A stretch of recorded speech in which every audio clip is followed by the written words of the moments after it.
നമസ്കാരം. എൻ്റെ കളർ കറുപ്പാണോ വെളുപ്പാണോ എന്ന് എനിക്ക് തന്നെ അറിയില്ല. കറുപ്പാണെങ്കിൽ അവരെന്നോട് ക്ഷമിക്കട്ടെ. കറുപ്പ് എൻ്റെ യോഗ്യത കുറവാണെങ്കിലും അവരെന്നോട് ക്ഷമിക്കട്ടെ. ഈ അടുത്ത ദിവസങ്ങളിൽ ആളി പടർന്ന് കത്തിക്കൊണ്ടിരിക്കുകയാണ്. അവന് കാക്കയുടെ നിറമാണ് പോലും. അവൻ കാലിങ്ങനെ വികസിപ്പിച്ച് വെച്ച് മോഹിനിയാട്ടം കളിക്കുമ്പോൾ ദൈവം അല്ലെങ്കിൽ പെറ്റ തള്ള പോലും സഹിക്കില്ല എന്നാണ് അവർ പറയുന്നത്. കാക്കയ്ക്കും തൻകുഞ്ഞ് പൊൻകുഞ്ഞ് എന്നാണല്ലോ നമ്മളൊക്കെ പറയാറ്. പക്ഷേ ഈ കാക്കയെ പെറ്റ തള്ള പോലും സഹിക്കില്ല എന്നാണ് ഈ വെള്ളക്കാക്ക പറയുന്നത്. നമുക്കൊരു കാര്യം അറിയാം, നമ്മൾ കേരളീയർ ഈ 3 ദിവസം ആരുടെ ഒപ്പമായിരുന്നു എന്ന് മാത്രം നോക്കിയാൽ മതി. നമ്മൾ ആരുടെ ഒപ്പമായിരുന്നു? നമ്മൾ ആ മികച്ച കലാകാരനോടൊപ്പമായിരുന്നു, RLV രാമകൃഷ്ണൻ. ഈ RLV രാമകൃഷ്ണൻ എന്ന് പറയുമ്പോൾ RLV Ramakrishnan, doctor RLV Ramakrishnan, അദ്ദേഹം പുറത്തറിയപ്പെടാൻ കലാഭവൻ മണിയുടെ അനിയനാണ്, ആ രാമകൃഷ്ണനാണ് എന്നൊരു മേൽവിലാസം പോലും അദ്ദേഹത്തിന് വേണ്ട. കാരണം അനേക വർഷങ്ങളുടെ തപസ്യയാണ് അദ്ദേഹത്തിന് നൃത്തം എന്ന് പറയുന്നത്. കേവലം ഒരു ഡിപ്ലോമ കോഴ്സ് മാത്രമല്ല അദ്ദേഹം ചെയ്തിട്ടുള്ളത്. അദ്ദേഹം ചെയ്തിട്ടുള്ളത് MPhil, നൃത്തത്തിൽ MA എടുത്തു, PhD ചെയ്തു, ഗസ്റ്റ് ലെക്ചറായിട്ട് വർക്ക് ചെയ്യുന്നു. ഒരു അധ്യാപകനാകാൻ നെറ്റ്. അദ്ദേഹത്തിന് ഇനി എന്താണ് വേണ്ടത്? യോഗ്യത. ആ രാമകൃഷ്ണനെയാണ് ചാലക്കുടിയിലുള്ള ഒരു നൃത്ത അധ്യാപകൻ എന്ന് പേര് പറയാതെ പറഞ്ഞും പറയാതെയും പറഞ്ഞ ഈ പറയുന്ന വിദഗ്ധ, ലോകം കണ്ടിട്ടുള്ള ഏറ്റവും വലിയ നർത്തകി. ആർക്കറിയാമായിരുന്നു ഇവരെ? എനിക്കറിയാമായിരുന്നത് ഈ നർത്തകിയുടെ മകൻ തിരുവനന്തപുരം SMV ഹൈസ്കൂളിൽ പഠിച്ചുകൊണ്ടിരുന്നപ്പോൾ ഞാൻ ആ കുട്ടിയെ ഡ്രാമ, നാടകം പഠിപ്പിച്ചിട്ടുണ്ട്. അങ്ങനെ ആ പയ്യൻ എൻ്റെ ശിഷ്യനാണ്. ആ പയ്യൻ എൻ്റെ ശിഷ്യനാണെന്ന് പറയാൻ ഇപ്പോൾ എനിക്ക് സന്തോഷമുണ്ട്. കാരണം മനസ്സാൽ പെറ്റ തള്ളയെ മുഖം തിരിച്ച് നിന്ന് പറയേണ്ടി വന്ന ഒരു ചെറുപ്പക്കാരനാണോ എന്ന് പോലും ഞാൻ സംശയിക്കുന്നു. കാരണം വാർത്താ മാധ്യമങ്ങളിൽ നമ്മൾ കാണുന്നു, മരുമകളോട് ഈ പറയുന്ന നർത്തകി വളരെ സ്നേഹപൂർവം കിട്ടിയ സ്വർണം പോരാ, ഇനിയും കാശ് വേണം എന്ന തരത്തിൽ അമ്മായിയമ്മ പോരിളക്കി വീട്ടിലും നാട്ടിനും ഇപ്പോൾ മാനസികമായി, കറക്റ്റായിട്ട് പറയുകയാണെങ്കിൽ മതമിളകിയ ഒരു ആനയെപ്പോലെയാണ് അവർ ഈ 2-3 ദിവസങ്ങളായി വാർത്താ മാധ്യമങ്ങൾക്ക് മുന്നിൽ നിൽക്കുന്നതെന്ന് ഞാൻ പറഞ്ഞാൽ നിങ്ങൾ സമ്മതിക്കാതിരിക്കാൻ ഒരു തരവുമില്ല. കാരണം നമ്മൾ കാണുന്നുണ്ട്, വാർത്താ മാധ്യമ റിപ്പോർട്ടർമാരോട് നീ അങ്ങോട്ട് മാറിയില്ല, നിന്നോട് ഞാൻ പറഞ്ഞില്ലല്ലോ, നീ പോയി നാട്യശാസ്ത്രം പഠിച്ചിട്ട് വരൂ. ഇത്തരത്തിൽ വളരെ മോശമായി പിതൃശൂന്യത്വമാണ് അവർ കാണിക്കുന്നതെന്ന് പറഞ്ഞാൽ കേരളം അതിനെ ഒപ്പുവയ്ക്കും, അത് സമ്മതിക്കും, അത് ശരിയാണെന്ന് പറയും. കാരണം എനിക്ക് തോന്നുന്നു, ഈ ആനയ്ക്ക് ഭ്രാന്തിളകുമ്പോൾ അത് കാണിക്കുന്ന ചില ചേഷ്ടകളുണ്ട്. അത്തരത്തിലുള്ള ചേഷ്ടകളാണ് നാം ഈ 2-3 ദിവസമായി കണ്ടുകൊണ്ടിരിക്കുന്നത്. ഒരു കലാകാരനെ ഇപ്പോഴൊന്നും അല്ല, ഈ സംഭവം ഈ ഒരു യൂട്യൂബ് ചാനലിലൂടെ വരുന്നതിന് മുമ്പ് കലാമണ്ഡലത്തിൽ ഒരു കോഴ്സ് അഭ്യസിക്കുന്നതിന് വേണ്ടി അവിടെ എത്തിയ രാമകൃഷ്ണനുമായി ഈ പറയുന്ന നർത്തകി എന്തെല്ലാമോ പ്രശ്നങ്ങൾ ഉണ്ടായിട്ടുണ്ട്. അതിൻ്റെ ഭാഗ്യപത്രമാണ് നമ്മൾ ഈ കണ്ട ഇൻ്റർവ്യൂ. അതിലവർ വളരെ കൃത്യമായിട്ട് പറയുന്നുണ്ട്, ചാലക്കുടിയിലുള്ള ഒരു നൃത്ത അധ്യാപകൻ, കാക്കയുടെ നിറമാണ് അവന്, പെറ്റ തള്ള സഹിക്കില്ല എന്ന് പറഞ്ഞുകൊണ്ട് കറുപ്പിനെ അവർ പറഞ്ഞതിനെ ചോദ്യം ചെയ്ത കേരള ജനതയോട് അവർ പറയുകയാണ്, കറുപ്പ് കറുപ്പാണ്, വെളുപ്പ് വെളുപ്പാണ്. കറുത്ത കുട്ടികൾ ഡാൻസ് കളിക്കാൻ ഇവിടെ വന്നു കഴിഞ്ഞാൽ ഞാൻ അവരോട് പറയും, നിങ്ങൾ വലിയ ക്ലബിലോ അമ്പലത്തിലോ പള്ളിയിലോ പോയി കളിച്ചാൽ മതി, മത്സരങ്ങൾക്ക് നിങ്ങൾ പങ്കെടുക്കരുത്.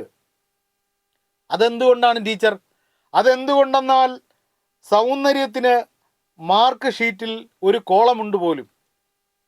അപ്പോൾ അതെന്തിനാണ് എന്നാണ് വാർത്താ മാധ്യമങ്ങളോട് അവർ ചോദിക്കുന്നത്. സൗന്ദര്യം എന്ന് ഉദ്ദേശിക്കുന്നത് ഈ തലയിൽ ആള് താമസമില്ലാത്ത നർത്തകി എന്ന് പറയുന്ന ഈ സ്ത്രീക്ക് ഇന്ന് വരെ മനസ്സിലാകാത്ത ഒരു കാര്യം ഞാൻ അവരോട് പറഞ്ഞു കൊടുക്കുന്നു. സൗന്ദര്യം എന്ന് പറയുന്ന കോളം ഫില്ല് ചെയ്യേണ്ടത് ഞാനും എത്രയോ യൂത്ത് ഫെസ്റ്റിവലുകളിൽ ഡാൻസിനല്ല വിധികർത്താവായിട്ട് പോയിട്ടുള്ള അനുഭവ പരിചയം കൊണ്ട് പറയുകയാണ്. സൗന്ദര്യം എന്ന് പറയുന്ന കോളത്തിൽ നമ്മൾ ഫില്ല് ചെയ്യേണ്ടത്, അതിൻ്റെ ഉദ്ദേശം എന്ന് പറയുന്നത് കറുപ്പോ വെളുപ്പോ എന്നതെല്ലാം നീ സ്ത്രീ മനസ്സിലാക്കണം.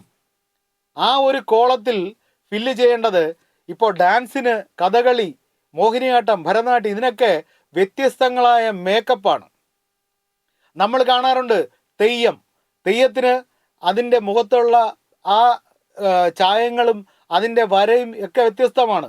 അതുപോലെ കഥകളി, മോഹിനിയാട്ടത്തിനും ഭരതനാട്യത്തിനുമൊക്കെ വ്യത്യസ്തങ്ങളായ വരയും കളറുകളും ചായക്കൂട്ടുകളുമാണ്. ഒരു കലാകാരി അല്ലെങ്കിൽ ഒരു മത്സരാർത്ഥി മത്സരിക്കാൻ എത്തുമ്പോൾ മേക്കപ്പിൻ്റെ പൂർണ്ണത, അവിടെയാണ് സൗന്ദര്യം എന്ന് പറയുന്ന കോളത്തിൻ്റെ അർത്ഥം അവർ മനസ്സിലാക്കേണ്ടത്. അല്ലാതെ ഈ കുട്ടി വെളുപ്പാണോ കറുപ്പാണോ, ഞാനൊന്ന് ചോദിക്കട്ടെ, നല്ല കറുത്ത ഒരു കുട്ടി നല്ല രീതിയിൽ, ഇപ്പോൾ മേക്കപ്പിന് വളരെയധികം സാധ്യതകളുണ്ട്. കറുത്ത ഒരു കുട്ടി ഇവരുടെ അടുത്ത് വന്ന് ഡാൻസ് കളിച്ചാൽ എന്താണ് കുഴപ്പം? ആ കുട്ടിക്ക് നല്ല രീതിയിൽ മേക്കപ്പ് ചെയ്ത് അതിനെ വെളുപ്പിച്ച് അതിന് മത്സരത്തിൽ പങ്കെടുത്താൽ എന്താണ് കുഴപ്പം? അപ്പോൾ കറുത്തവർക്ക് ഇവിടെ കളിക്കാൻ പാടില്ലേ? ഇവരെന്താണ് ഈ പറയുന്നത്? കറുത്ത കുട്ടികളോട് ഞാൻ പറയും, നിങ്ങൾ മത്സരത്തിനൊന്നും പോകണ്ട. അല്ല, നമ്മളിതൊന്നും പറഞ്ഞിട്ട് ഒരു കാര്യമില്ല. കാരണം എനിക്ക് തോന്നുന്നു, തലയ്ക്ക് വെളിവുണ്ടെങ്കിൽ ഒരു നൃത്തം പഠിച്ച, അത് കലാമണ്ഡലം പോലെയുള്ള വിശ്വവിഖ്യാതമായ ഒരു സ്ഥാപനത്തിൽ പോയി പഠിച്ച ഒരു നർത്തകിയും ഒരു നർത്തകനും ഇങ്ങനെ സംസാരിച്ചിട്ടില്ല നാളിതുവരെ. അങ്ങനെ സംസാരിച്ചാൽ ആ സംസാരിക്കുന്ന ആണായിരുന്നാലും പെണ്ണായിരുന്നാലും അതൊരു കലാകാരിയോ കലാകാരനോ ആവില്ല. അങ്ങനെ കലാകാരനോ കലാകാരിയോ ആയ ഒരാൾ അങ്ങനെ സംസാരിച്ചാൽ അന്നു മുതൽ അവൾ കലാകാരി അല്ല എന്ന് കേരളം സമൂഹം വിധിയെഴുതും, കുത്തും, തലയിൽ കുത്തിവെക്കും, ഇത് കലാകാരി അല്ലെന്ന്. നമ്മൾ ഇതൊക്കെ പറയുമ്പോഴും കേരളത്തിൽ കലാമണ്ഡലം സത്യഭാമ എന്ന് പറയുന്ന അനശ്വരയായ ഒരു കലാകാരിയുണ്ട്. ഈ കലാമണ്ഡലം സത്യഭാമ എന്ന് പറയുന്ന ഇന്ന് നമ്മോടൊപ്പം ഇല്ലാത്ത ആ അനശ്വരയായ കലാകാരിയെക്കുറിച്ച് 2 ദിവസം മുമ്പ് നമ്മുടെ ഗാനരചയിതാവും സംവിധായകനും നിർമ്മാതാവും ഒക്കെ ആയ ശ്രീമാൻ ശ്രീകുമാരൻ തമ്പി സാറ് പറയുകയുണ്ടായി. നിറഞ്ഞ യഥാർത്ഥ കലാകാരി. അദ്ദേഹത്തിൻ്റെ ഗാനം എന്ന സിനിമയിൽ നൃത്തം ചിട്ടപ്പെടുത്തിയ ആ കലാമണ്ഡലം സത്യഭാമ എന്ന യഥാർത്ഥ കലാകാരിയെ ഞാനിവിടെ സ്മരിക്കുകയാണ് പ്രണാമങ്ങളോടെ. ഇത്തരം കള്ളനാണയങ്ങളെ നമ്മൾ തിരിച്ചറിയേണ്ടത് സമൂഹത്തിലൂടെ ഇത്തരത്തിലുള്ള വാർത്തകൾ നമ്മുടെ മുന്നിലേക്ക് എത്തുമ്പോഴാണ്. നൃത്തം എന്ന് പറയുന്നത് ഒരു ഉപാസനയാണ്. നൃത്തം ഉപാസിച്ച ഒരാൾ കലാകാരിയാകുന്നത്, അത് നൃത്തമോ വരയോ ഗാനമോ എന്തു തന്നെ ആയട്ടെ, ഒരു കലാകാരി എന്ന് പറയുമ്പോൾ അല്ലെങ്കിൽ ഒരു കലാകാരൻ എന്ന് പറയുമ്പോൾ സമൂഹത്തോടൊരു പ്രതിബദ്ധതയുണ്ട്. അല്ലാതെ സമൂഹത്തിന് നേരെ തിരിഞ്ഞു നിന്ന് കറുപ്പ് വെളുപ്പ് നിറം ജാതിവെറി എന്നിവ കാണിക്കുകയല്ല ഒരു കലാകാരിയുടെ പ്രതിബദ്ധത എന്നവർ മനസ്സിലാക്കിയില്ലേ ഈ 2-3 ദിവസങ്ങൾ കൊണ്ട്. ആരെങ്കിലും ഒരാൾ അവർ പറഞ്ഞതിൽ ഒരു അല്പ കാര്യമുണ്ട് എന്ന് ഒരാൾ പോലും പറഞ്ഞിട്ടില്ല. പിന്നെ ഒരാൾ പറഞ്ഞു, അവർ പറഞ്ഞതിനോട് കുറച്ചൊക്കെ ഞാൻ യോജിക്കുന്നു. എന്നാരാ പറഞ്ഞത്? ശ്രീമാൻ സാക്ഷാൽ PC ജോർജ്. ഞാനത് മുഖവിലയ്ക്ക് എടുക്കുന്നില്ല, അതവിടെ നിൽക്കട്ടെ. ഓക്കെ, ഞാൻ പറഞ്ഞു പോയി. ഞാൻ അങ്ങനെ ഒരു കലാകാരനെ പറയാൻ പാടില്ലായിരുന്നു. അങ്ങനെ ഞാൻ പറഞ്ഞതിൽ ഞാൻ ഖേദിക്കുന്നു. ഞാൻ പറഞ്ഞതിൽ ആ കലാകാരൻ എന്തെങ്കിലും മാനസികമായ വേദന ഉണ്ടായിട്ടുണ്ടെങ്കിൽ ഞാൻ ക്ഷമ ചോദിക്കുന്നു. ഇതല്ലേ വേണ്ടിയിരുന്നത്? എന്നാൽ നാളിതുവരെ ഞാൻ പറഞ്ഞതിൽ നിന്ന് ഒരടി പുറകോട്ട് പോകില്ല. ഞാൻ പറഞ്ഞത് തന്നെയാണ്. പറഞ്ഞതിൽ നിന്ന് ചെളിയിൽ കിടന്ന് ഉരുളുന്നു എന്ന് നമ്മൾ പറഞ്ഞു കേട്ടിട്ടില്ലേ? അത്തരത്തിൽ തെറ്റുകളിൽ നിന്ന് തെറ്റുകളിലേക്ക് എന്ന് ഞാൻ പറഞ്ഞത്, പറയുന്ന വാക്കുകൾ അത് ശരിവെക്കുവാനായി വീണ്ടും വീണ്ടും തെറ്റുകൾ പറയുന്ന, അല്ലെങ്കിൽ സമൂഹത്തിന് നേരെ കാർക്കിച്ച് തുപ്പുന്ന ഇവരുടെ ഈ വാക്കുകൾ പുച്ഛത്തോടെ കേരളം കണ്ടു, കേരളം കാണുന്നു.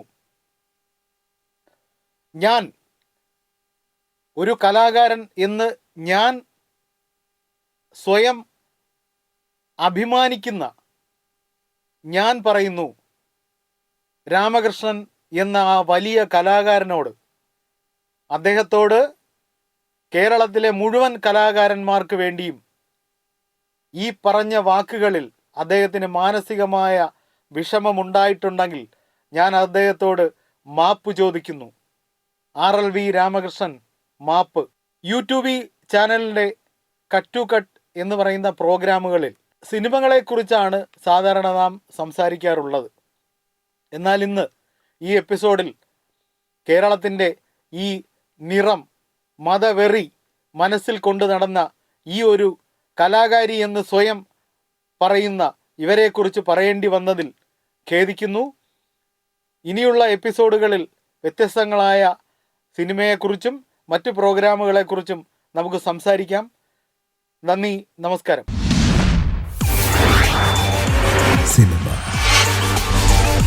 സിനിമ